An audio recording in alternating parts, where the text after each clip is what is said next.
This is the Strong is a Mindset podcast, episode number 101. If you're in a weight loss plateau, let me help you get past it.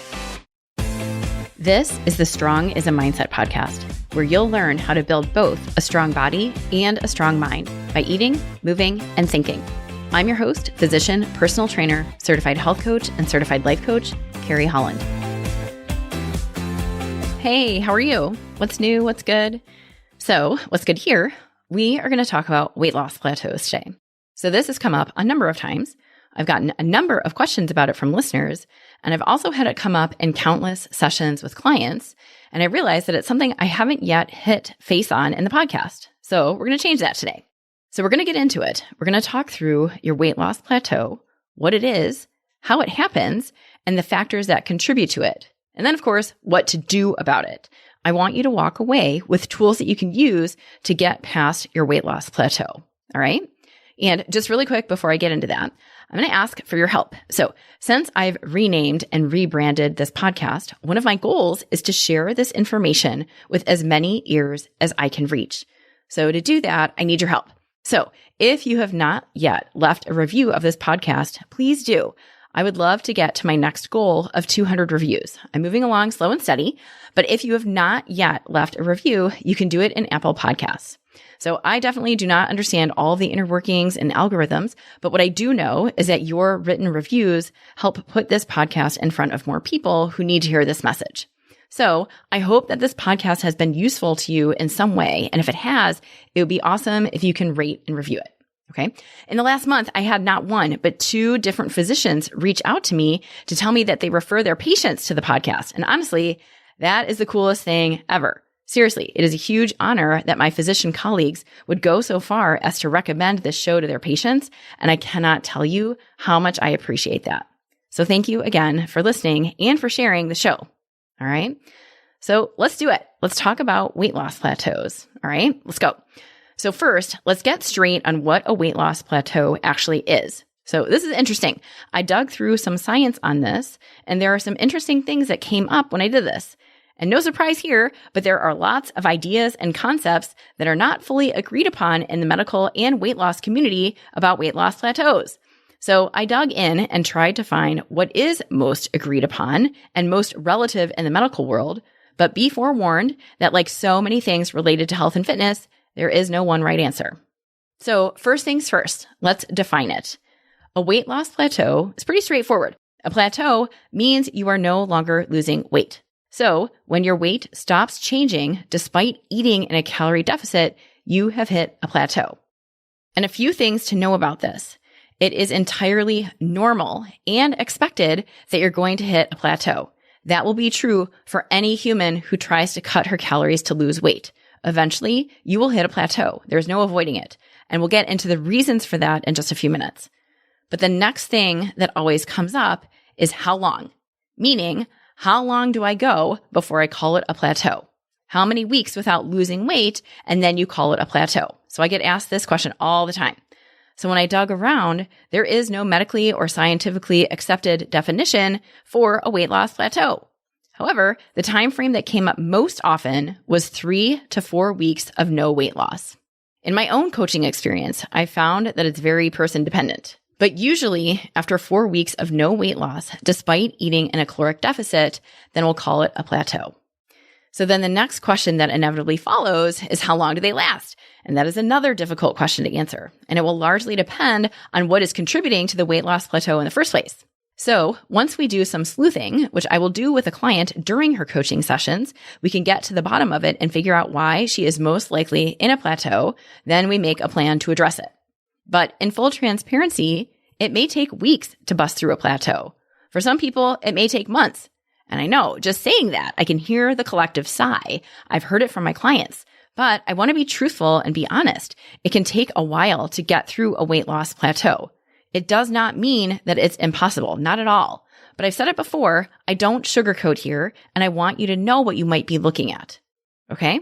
So to review, a weight loss plateau is defined as no weight loss despite eating in a consistent caloric deficit.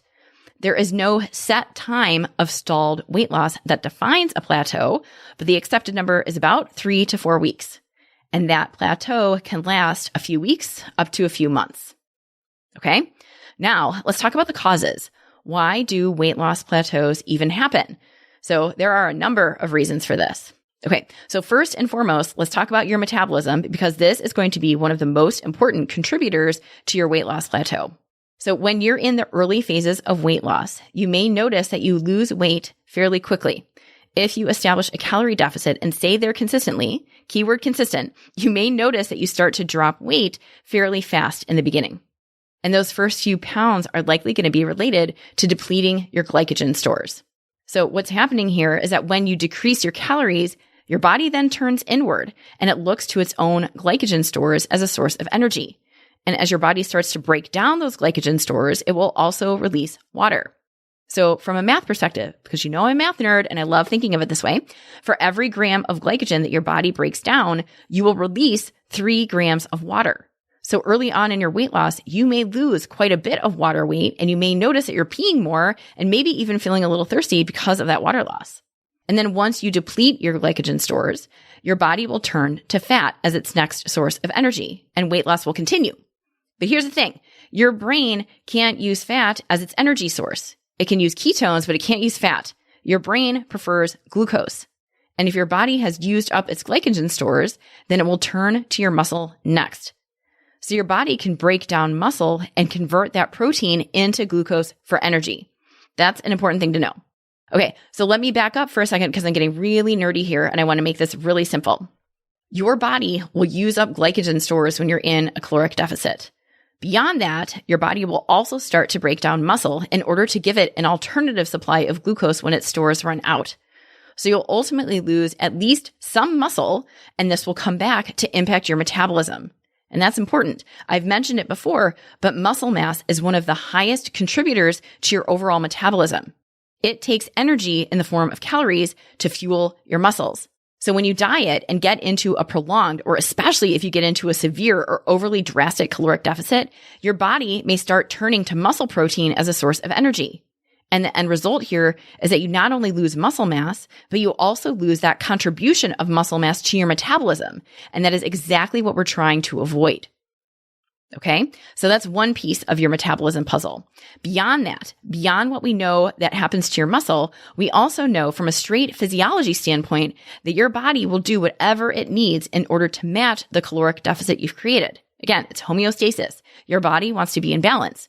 So if you cut your calories, your body's natural survival response is to cut its energy output by reciprocally cutting its metabolism to match the new lower caloric input you're giving it. And that happens in a couple ways. So first, when you take in less food, you will need less calories and less energy to digest your food. So remember, that's the thermic effect of food, and it can make up about 10% of your total energy expenditure. But if you decrease the amount of food that you take in at baseline, then your thermic effect of food is going to go down too, as your body needs less energy than before to digest a smaller amount of food. Okay, so other mechanisms of metabolic adaptation are physiologic, and they make sense when you think about them. When you have a smaller body, you will need less energy to maintain it than if you were in a larger body. There are decreased energy requirements for basic bodily functions, like maintaining circulation, breathing, digestion. Your total energy requirements will go down when you lose weight by nature of having less body mass overall. Okay? So let's also talk about the impact of exercise and how weight loss, exercise, and a plateau all intersect. This often gets overlooked, but I want to point it out. When you lose weight, you will burn fewer calories during exercise than when you were at your higher weight. And that's because you have less total mass overall to move during exercise when you've lost weight. So exercise will require less energy. You also have less body mass to heat up and cool down during exercise, which also requires less energy. So this all adds up to mean that weight loss can result in a reduction in the number of calories that you burn during exercise. And the other thing to note here is that whether you exercise or not, your body adapts to the training stress of exercise. So remember, your body is efficient, it is smart, and it likes to be in balance. So your body can adapt to training and burn fewer calories with the same workouts over time. And this is a good thing because it means your body is using calories more efficiently. It's smart. But at the same time, it can be frustrating because this adds up to less of an impact on your metabolism. It's less total energy output overall. Okay? All right. Another factor contributing to your weight loss plateau is your hormones. So let's start with leptin. So leptin is a hormone produced by your fat cells. It's considered a satiety hormone. It sends messages to your brain that it is full and satisfied, so you don't feel compelled to keep eating. But what happens when you lose weight? Your leptin levels decrease. So you have less satiety hormone floating around. You have less of the fullness signal traveling to your brain. So the decreased leptin level may increase your appetite and slow down your metabolism. And then let's talk about ghrelin. Ghrelin is your hunger hormone. It's produced by your stomach and tells your brain to go look for food. So when you cut calories to lose weight, most likely your hunger hormone or your ghrelin will increase and tell your brain, hey, let's get some food around here. So you've got two major hormones that are sounding the alarm and are essentially working against you when you put yourself into a calorie deficit to lose weight. There are certainly other hormonal signals at play here, but I wanted to highlight those two as they are the most common that come up and most significant. And all of this is to say that there are a number of metabolic adaptations that happen when you lose weight. We talked about your energy stores in the form of glycogen and protein, your muscles, the impact of exercise, and the impact of hormones. And they all add up to decrease your metabolism in order to match the decreased energy that you're taking in. And this can all contribute to your weight loss plateau. And then last, one other major reason that you may be in a plateau is that you may not actually be in a calorie deficit. So I saved this one for last because this is a bit of a bigger issue to unpack, but I think it's important that we go there and talk about it for a minute. I see it all the time with my clients and I want to dive in. So think about it. Often when you start a weight loss program or a diet or you change up your routine, there's early motivation at the outset. You may be totally on board. You may be self-monitoring and food journaling or using a tracking app to be super precise about what and how much you're eating. You're writing out your meal plan, you're sticking with it, you're not veering off track. You're not snacking, you're not taking bites or tastes of things. You are on. But then weeks or months go by and things get a little looser. Again, this happens all the time. Where I see this play out most often is with your protein intake. I've said it before, but often just changing the proportion of protein in your meals is enough to make a huge difference in your satiety levels. And that alone can lead you to lose weight because of protein's effects. It keeps you fuller longer. It takes the longest to digest, more so than carbs or fat. It can decrease nighttime snacking. It can decrease cravings. So you may be super motivated to pay close attention to your protein at the outset. You may be measuring it out and weighing it. And then time goes by and you start eyeballing. And you may not just be eyeballing your protein, you're eyeballing everything. How many carbs you're taking in, how much fat you're eating. Everything just gets a little looser. And I see this happen with alcohol too. Often, you may start out making drastic cuts in the amount of alcohol you consume, and that alone can have a huge impact on your weight loss. But then time goes by, or holidays or vacations happen, and things start to slide. And even though you've been at it with your weight loss for a long time, you start to backslide because you're not as consistent as you were from the outset. And again, I'm not pointing this out to call you a liar, okay? I'm not calling you a liar, promise.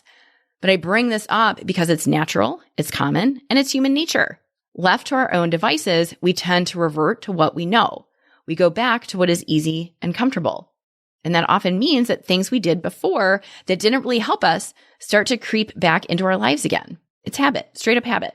So before you swear that your metabolism is broken or that it's all a loss and you swear nothing's working, take a close look at what and how much you're eating. If you've stopped journaling or stopped logging, this may be a really great time to bring it back for a short while. I'm not going to tell you that you need to track or journal for forever. That's not it. Instead, I think of tracking or journaling as two different forms of self-monitoring that you can use as tools. They're always at your disposal and you can always come back to them. They give you data. And the more data you have, the more you can make an informed decision about what to do next. So if you think you're in a plateau, I would suggest self-monitoring for at least 5 days. That's a totally arbitrary number. But what I want to see is what you're actually doing, both during the week and especially on the weekends. I've talked about weekends before. I've made an entire podcast about it, and I'll say it again here. But often it's your weekends that are totally derailing your efforts. Most of the clients I work with have busy workweek schedules, and that isn't too much of an issue. It's the weekends when time is less scheduled. You're at home more and you can go by your pantry, or you're going out to dinner multiple times, or there's alcohol flowing. All of those things add up, and in combination, they can put you in a weight loss plateau. So please take a look at what you are actually doing by self-monitoring to ensure that you're actually in a calorie deficit before you declare that you've hit a plateau. Okay. I've seen this come up enough times and have found that this is actually most often the culprit, even more than any of the other metabolic issues I just mentioned. Okay. All right. So now that we've talked about some of the most common contributing factors to your plateau, let's talk about what to do about it. So I have a number of things to consider. So let's go through each of these. So first and foremost, this is probably a good time to reassess your calorie needs. And you can think about it this way. Your calorie needs are not going to be what they were after you've lost 5 or even 10 pounds of fat. Your calorie needs will likely go down unless you've put on a ton of muscle, which I'll get to in just a few minutes. So if you've lost a decent amount of weight by eating in a calorie deficit, and then you've hit a plateau, it may be that you need to reassess your overall calorie needs and determine what would be a new caloric deficit for you. So I think of it as an ever-shifting baseline. So knowing what we just talked about in relation to your metabolism, we know that when you lose weight, your metabolism decreases, and it will eventually settle and declare itself at a new, lower resting level, and you will be in a plateau. And then you can reassess and decide what the next step is to continue to create a caloric deficit if your goal is to continue losing weight. But here's the thing. There's a point at which it is not going to make sense to keep cutting your calories. I do not ever recommend anyone go below 1,200 calories in a day without medical supervision, because below that level, you run the risk of vitamin and mineral deficiencies, which is no good. So beyond that, that is just not a lot of calories, and you will likely be miserable. So when we're getting down to the 1,200 mark, we really have to look at what your goals are, because below that, you're running the risk of health issues. Okay? So next, if you're in a plateau, take a look at the content of your meals. I've said it hundreds of times, but protein is essential. So if you're not getting at least 20, but more like 30 grams of protein per meal, there's your target. I said it earlier, but I've seen it happen for so many of my clients. I've read about it in the literature, and it's true. You can lose weight by increasing your proportion of protein in your meals for all of the reasons I mentioned earlier. It improves satiety. It keeps you full for longer. It helps regulate your hunger hormones. It decreases craving and snacking at night. So making that adjustment alone can have a major impact on your overall calorie intake. So I think of your meal in terms of a pie graph. We want to increase protein's portion of that pie graph and decrease either fat and carbs in response. And for most of us, that's probably going to mean carbs, because they're the easiest to get in and they're the easiest to overshoot. And at the same time, don't forget fiber, okay? So fiber is definitely underrated, but it is essential, and most of us just don't get enough. So you want to aim for 25 to 30 grams of fiber daily. And there are a number of health-related reasons to increase your fiber intake. So it can help lower your LDL, or the bad cholesterol. It keeps your gut happy by normalizing your bowel movements. It helps keep your blood sugar in check, and it can keep your risk for diabetes lower. So from a weight loss plateau perspective, like protein, fiber helps to keep you full longer. And the idea here is that if the foods you eat keep you fuller for longer, you'll be less likely to overeat or snack excessively. And this will help to keep your weight in check. So if you've hit a plateau in your weight loss, audit yourself and see if you're getting at least 90 to 100 grams of protein per day and at least 25 to 30 grams of fiber in a day. So aiming for both of those targets will help you stay full and satisfied and may lead you to eat less overall. Okay? All right. So the next thing I would recommend you do if you think you're in a weight loss plateau is take a look at your alcohol intake. So I mentioned this separately because this is something I see commonly and I want to pull it out. Often when I start coaching with a client, she'll be super motivated and she'll cut way down on her alcohol, like I said. But then over time, she'll loosen up and start to have a few drinks here, a few drinks there over the weekend. So whereas before, at the outset, she might have been having maybe one drink at most in a week, over time she'll relax and maybe she'll have a few more drinks in a week. And while that may not seem like a big deal, it is enough. Because what happens is that one drink can lead to 2 drinks, or one drink leads to a handful of chips or peanuts, or bites of things that you wouldn't have otherwise. That alcohol disinhibits you and can lead you to not only drink more, but it also can lead you to eat more. So I would encourage you to really look at how much alcohol you're drinking, especially compared to when you started working on your weight loss, and see if you've loosened up at all. And that could be what's leading to your plateau. Okay? So to piggyback off of these first 3 suggestions, looking at your calories, looking at your protein and fiber intake, and also your alcohol intake, here's the next suggestion. Do some self-monitoring. So I've talked about self-monitoring before, and I don't want to get into the nitty-gritty here, but if you're not sure that you're in a true plateau, or if you think that your nutrition has gotten a little looser since starting to lose weight, I highly, highly recommend doing some sort of self-monitoring to get a sense of what is actually going on. So as a reminder, self-monitoring does not mean you have to pull out your MyFitnessPal, but for some people, that may be what you need in order to get the data you're looking for. So for others, it can be as simple as writing down everything you put in your mouth for 5 to 7 days. As long as there's a weekend in there, it can be pen and paper and as simple as you recording what you eat. Because once you do that, you give yourself data and you can use that data to make tweaks.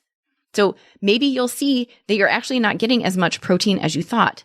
Maybe you realize you need to measure your protein more closely for a short while to remind yourself what 30 grams of protein in a meal looks like instead of eyeballing it. Or maybe you see that your fiber intake is not what it was at the outset of your weight loss journey. Or maybe you see that you're eating more processed, hyperpalatable, high-calorie foods than you realize. Or your intake of alcohol has gone up. Or that your weekends are the culprit, and that's where you're undoing your calorie deficit. And I list out all of these examples because these are all things my clients have discovered when they've gone back and self-monitored when they thought they were in a weight loss plateau. So a short burst of self-monitoring may be super helpful and give you all kinds of information. And then the key here is that you use that information to make adjustments. I would say of everything, this is probably the most important thing you can do if you think you're in a weight loss plateau. We need data. We need real, accurate information. I don't want you guessing. So the more accurate information you have about what and how much you're actually eating, the more effectively we can address it and get you back on target. Okay? All right. The next thing you can do is ensure that you're moving. So I don't mean through exercise, though I'm always a proponent of you exercising because it feels good. When I say moving in this context, what I mean is all of the non-exercise movement throughout your day, or NEAT. That's your non-exercise activity thermogenesis. It's all the things like walking around your neighborhood, putting laundry away, cleaning your house. It's all of the non-exercise movement that you get. And all of that adds up to increase your total energy expenditure, which can be helpful. And it's no secret, we are a largely sedentary population, and that's harming our health. So the more movement you can work into your day, the better. So what I will point out here is that when I was preparing for this episode, I found article after article that mentioned increasing planned exercise, either your duration or your intensity, if you want to bust through a weight loss plateau. So you can take that for what it's worth, but I have a really hard time getting behind that. I am all for you getting in exercise, but I prefer that you do it because you like it and not because it's a means to an end for weight loss. I've seen it backfire so many times that I just can't get behind recommending increasing your exercise for the sole purpose of pushing through a weight loss plateau. That, to me, is creating a very transactional relationship with exercise, and it's a setup for resentment if and when it doesn't deliver. So instead, I'm going to encourage you to see where you can increase your non-exercise activity. How can you walk more? How can you get more steps in? How can you spend less time seated and more time up and moving around? I think addressing those issues will offer you so much more benefit than forcing yourself into an extra 30-minute HIIT session with the hopes of moving the needle on your weight loss. Okay? All right, next. I will also put in a plug for ensuring that you're maintaining your muscle. So again, knowing what we know about weight loss and metabolism, when you lose weight, some of that weight loss is going to come from muscle, which is exactly what we're trying to avoid. So if you have any interest in putting on muscle or keeping whatever muscle you've already got, it's strength training. And I'm cautious about recommending this given what I just said about having a transactional relationship with exercise. So if you know me at all, you know how I feel about strength training. Lifting weights is amazing in and of itself. And I don't want you doing it for the sole purpose of pushing through a weight loss plateau. Instead, I'm listing it out here because I truly believe there is not a single person on earth who couldn't benefit from having muscle. So this goes far beyond what it does for your metabolism or what it does for your weight, okay? Muscle not only looks nice, but it feels even better. And the more muscle you have, the higher your metabolism will be at baseline. The impact on your metabolism is a bonus. So consider the place of strength training in your life, not only for the metabolic impact, but also for the purpose of being strong. Okay? All right. And another thing to look at, sleep.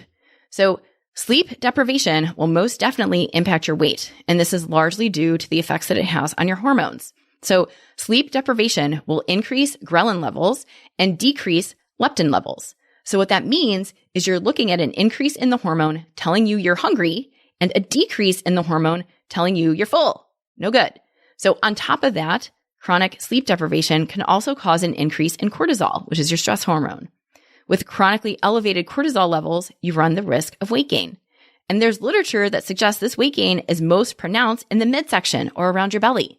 So there's a lot more to this, but the point here is that you could be doing everything right from a calorie and intake perspective, but if you're not getting enough sleep, you will likely not see the weight loss that you're looking for. The same is true for stress management, and that again is related to the impact of cortisol on your body. These are two major important factors that have a significant impact on our weight, and we have to pay attention to them, okay? So if you have done everything and you are for sure in a caloric deficit and you've gone through all the other things I've listed and none of them apply, take a look at your sleep and stress levels. They are super important and highly underrated. Sleep matters a lot, and stress management is essential. Okay? So last, let me address this last question face on. And that question is, how much do I eat?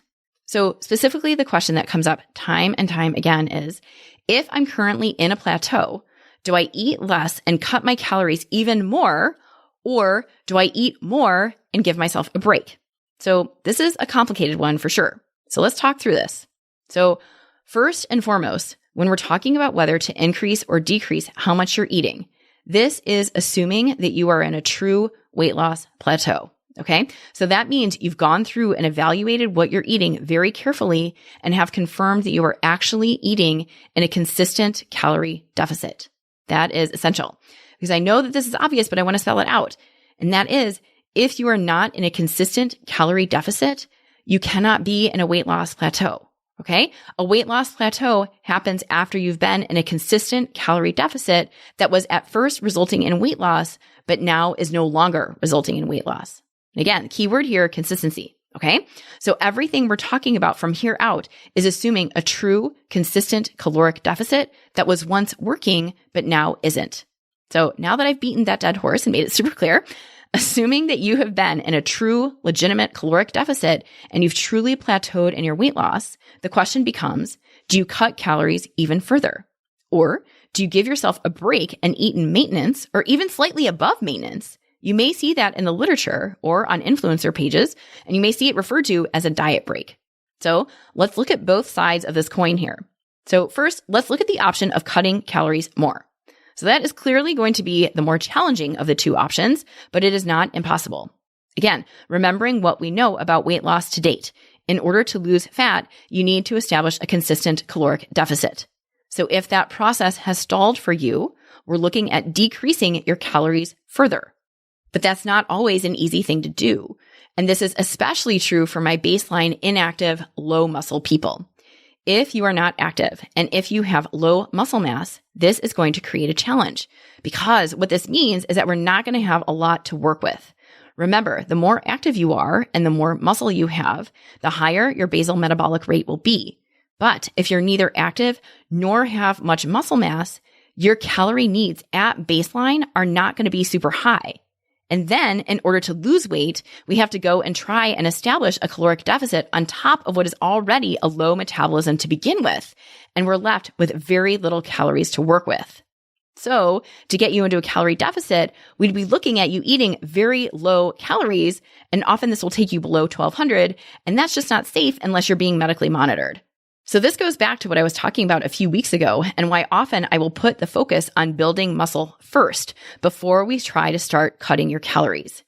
It will feel better, both from a strength standpoint and from a metabolic and caloric standpoint, to be adding to your body in the form of muscle versus trying to take fat and calories away from it. And this is especially true if you don't have a lot of muscle to begin with. I say it all the time. I'll say it again here. Muscle feels good. It feels good to build it with strength training, and it feels good to feed it with protein, whole grains, and healthy fats. Okay.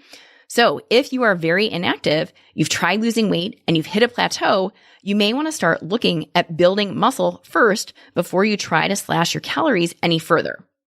Now, if you're already working out and have a good base of muscle and you're eating in a consistent calorie deficit and you're in a true weight loss plateau, then you have a decision to make. You can decide to cut your calories further. You can absolutely do that. But I would simply ask you to think about what that's going to mean from a sustainability standpoint. It is no fun to strong arm yourself into a super low caloric intake that is not sustainable. So I would simply look at what you're currently doing and consider what it would look like to cut your calories even lower. What is that going to mean for you? How hungry are you now? How hungry will you get? Is this feasible? Is it sustainable? And I know these are hard questions to consider and hard questions to answer, but I think it's essential to ask those questions before you go and do anything. And that's because I want you to make an empowered, informed decision. I don't want you deciding to cut your calories, eating like a bird to lose just a few more pounds, only to rebound, overeat, and regain it all back. That will be more damaging physically, metabolically, and psychologically than staying at your plateau and deciding to be done losing weight. The impact of cyclic weight loss or yo-yo dieting cannot be overstated. It's really important to consider how sustainable cutting your calories will be before you go and try it. Okay? And one other thing I want to mention, and that is the diet break. So I said it before, but you may have come across that term in science literature, on health and fitness websites, and from influencers. And while there is no one widely accepted definition for a diet break, what I found most commonly is that a diet break is considered 4 days or longer of eating in caloric maintenance or slightly above. So here's the idea or the theory behind this. The idea is that if you've been restricting and cutting calories to lose weight, you are impacting your metabolism. So the idea is to give yourself a break and allow your metabolism to stabilize by taking a break from eating in a caloric deficit. So this is different from a refeed, which is generally a shorter amount of time that you're eating in maintenance or slightly above. And I'll be the first to admit, this is where it gets a little sticky because depending on where you look, you will see all kinds of variations in what constitutes a diet break versus a refeed. And the one and only thing I found agreement on is that they're different in duration. So refeeds are generally shorter, like 1 to 3 days, while diet breaks are 4 days or longer and can even go up to 1, 2, or more weeks. So here's the cool thing to know. This is cool. So as I was preparing for this podcast, I was digging through the literature and I found a systematic review and meta-analysis that was just published in January of 2024 that looked at the difference between continuous dieting versus intermittent dieting with scheduled diet breaks. And what it found was that taking diet breaks was found to have significantly smaller reductions in resting metabolic rate compared to continuous dieting. And this was especially true for people who are not strength training. Okay, so in plain English, taking scheduled diet breaks may be useful for decreasing the impact of dieting on your metabolism. That is super cool. What we don't know yet is how long the diet break should last or whether it should be done in calorie maintenance or calorie surplus. We don't know exactly the details of which way is best to protect your metabolism. But I would bet that more research on this is forthcoming, especially after this article. So what do you do with this? Well, after reading this article, which is a pretty good quality article, I would suggest a diet break if you've been in a plateau. So I'm picking arbitrarily based on this study, but you could do a week or even 2 weeks of eating in a slight caloric surplus, like 250 or so calories, and then go back to your deficit. And this is entirely arbitrary. If you look at the study, the patterns are all over the map. So we just don't know yet what the perfect or most effective diet break is. But we do know that those breaks can be helpful to reduce the negative impact of dieting on your metabolism. And that is essential. So you can choose to keep plugging away at a continuous calorie deficit. But based on what we currently know, I would consider a diet break where you eat in a slight surplus to mitigate the impact to your metabolism. Okay? So there it is. We just went over what a weight loss plateau is, why they happen, and most importantly, what to do about it. So I know this is a complicated topic. We could keep going on about this here, but the key takeaways to note here are: 1, weight loss plateaus are entirely normal and they are expected. They will happen to any human who is trying to lose weight. Second, there are a number of reasons for a weight loss plateau, but the key piece is determining whether or not you are actually in a plateau. And in order to be in a plateau, you need to have been eating in a consistent calorie deficit. Keyword: consistent. And last, there are a number of things you can do to get out of your plateau, like reevaluating your calorie and macro needs, checking your alcohol intake, concentrating on building muscle, increasing your non-exercise activity, increasing your self-monitoring, managing stress and sleep. And then last, you have a decision to make. You can choose to cut your calories further, or you can choose to take a diet break. So I hope this helps you the next time you wonder if you're in a weight loss plateau. What I find most commonly is that your weight loss plateau is multifactorial. So consider these factors and which apply to you. Consider what you can do differently. You may be surprised that a subtle tweak to what you're doing, that may be enough to get you back into a deficit. Okay? Thank you again for hanging out with me. I'll catch you again next week. Hey, if you're looking for your next great read, I've got you covered. Head over to carriehollandmd.com/books and download my list of most favorite reads. I've got 2 collections waiting for you. One is all about work-life balance. The other is a collection of books that have changed my life. I've referenced many of these books in the podcast, and now you can access those titles all in one place. Again, that's carriehollandmd.com/books. Check it out and find your next great read. Thank you for listening to the Strong is a Mindset podcast. If you want to learn more about how to build both a strong mind and a strong body by eating, moving, and most importantly, thinking, check out carriehollandmd.com.